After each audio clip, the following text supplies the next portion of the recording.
হরি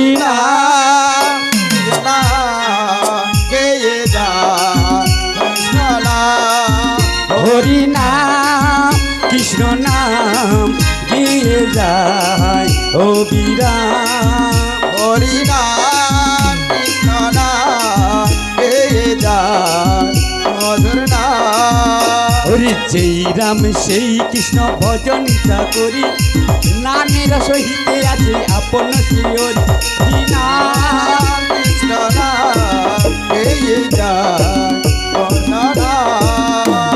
শ্রীকৃষ্ণ চৈতন্য অদ্বৈত সীতা হরি গুরু বৈষ্ণব ভাগবত গীতা চৈতন্য নিত্যানন্দ শ্রী অদ্বৈত সীতা হরি গুরু বৈষ্ণব ভাগবত গীতা হরি নাম।